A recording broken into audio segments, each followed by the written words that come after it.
wabarakatuh.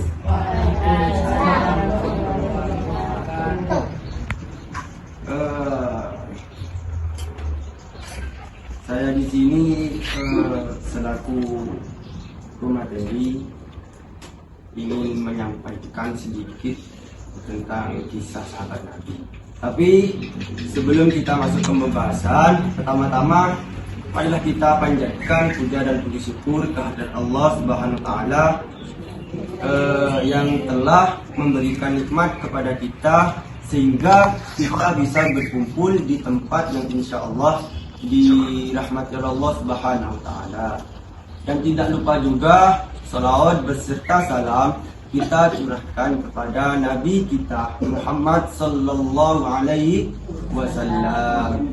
Berkat beliau kita diarahkan dari jalan kegelapan menuju jalan yang terang benderang, yaitu adalah agama Islam.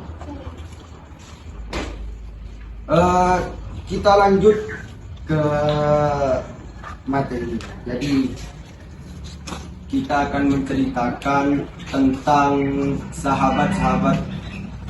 tentang salah satu sahabat Rasulullah, yaitu adalah kisah Bilal bin Rabah. Apakah adik-adik atau teman-teman pernah mendengar tentang sahabat yang bernama Bilal bin Rabah?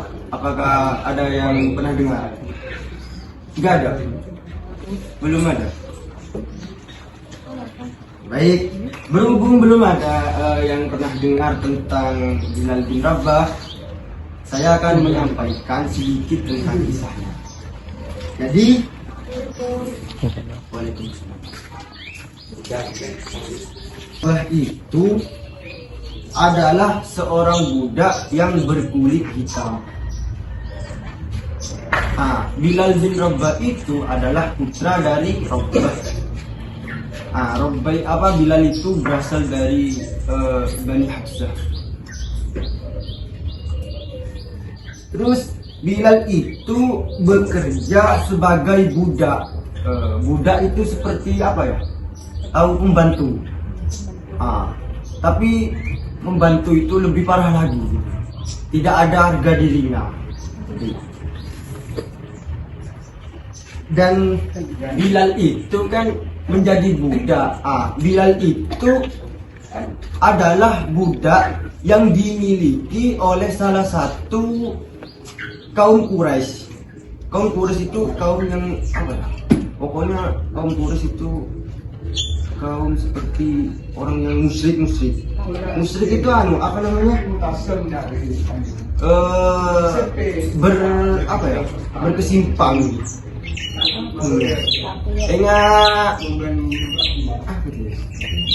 Berkesimpang dari agama gitu. Hampir kayak mirip dengan kafir, tapi masih parahan kafir. Kalau musyrik itu mendekati ke kafir. Oke, kita lanjut. Terus Umayyah itu adalah salah satu Quraisy yang sangat memusuhi dakwah Nabi Muhammad SAW. Terus Bilal itu dikenal dengan memiliki kepribadian yang jujur. Jadi Bilal itu adalah orang yang termasuk orang yang jujur. Ketika ditanya apa, jawabnya ya itu harus jujur, tidak pernah kayak nggak bohong gitu. Dan Bilal juga itu menjadi sasaran penyiksaan. Namanya kan seorang budak. Budak itu kan ibaratkan kayak tak punya harga diri, terus apa namanya? Kepribadiannya kesal, merasa tidak mempunyai lah. Jadi tak bisa apa-apa ya Bilal. Tak bisa apa-apa. Jadi Bilal itu mempunyai keteguhan tauhid. Yang pertama yaitu adalah tauhid uluhiyah. Tauhid uluhiyah itu adalah hanya Allah satu-satunya yang berhak disembah. Jadi selain Allah seperti berhala, patung-patung itu tidak pantas disembah. Itu makna dari tauhid uluhiyah. Yang kedua yaitu adalah tauhid rububiyah. Yang dimaksud dengan tauhid rububiyah itu adalah Bilal yakin bahwa hanya Allah yang menguasai hidup dan mati. Jadi dari kalimat itu secara simpel itu adalah tauhid rububiyah itu membahas tentang takdir. Makanya di kalimat itu tercatat bahwa Allah itu menguasai hidup dan mati. Terus yang ketiga itu apa? Yang ketiga itu adalah tauhid asma wa sifat. Yang dimaksud tauhid asma wa sifat itu adalah nama Allah yang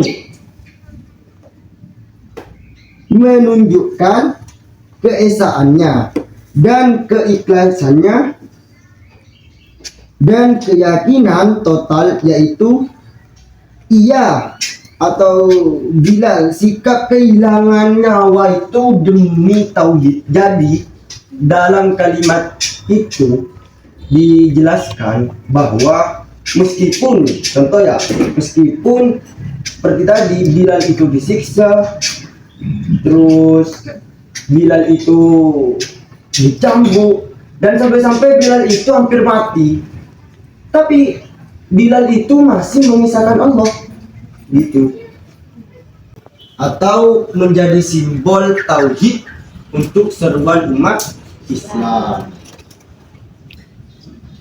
Dan di sisi lain Bilal itu juga pernah mengikuti perang.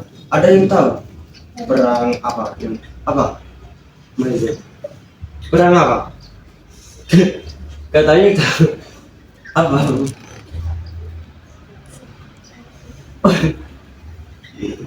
Oke, Bilal itu mengikuti perang. Yang pertama adalah perang Badar. Yang kedua adalah perang Uhud. Dan yang ketiga adalah Bilal itu mengikuti peperangan kepada seorang yang menolak tauhid.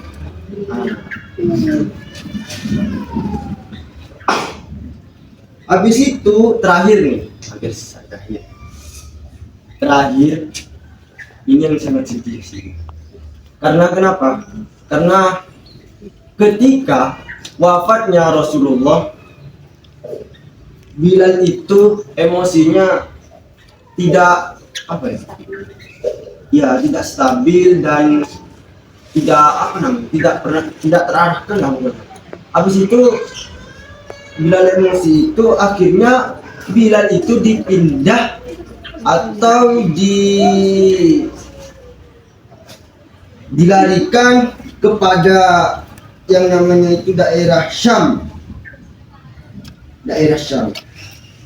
Ketika dipindah daerah Syam, ternyata Bilal juga itu wafat di Syam. Jadi mungkin itu saja yang bisa saya sampaikan. Insya Allah sudah paham. Ada yang muter-muter. Maaf ya. Mungkin sekian yang dapat saya sampaikan. Untuk makola kata makola. Lihat apa yang dikatakan, tapi jangan lihat siapa yang dikatakan. Mungkin sekian. Assalamualaikum warahmatullahi wabarakatuh. Waalaikumsalam warahmatullahi wabarakatuh.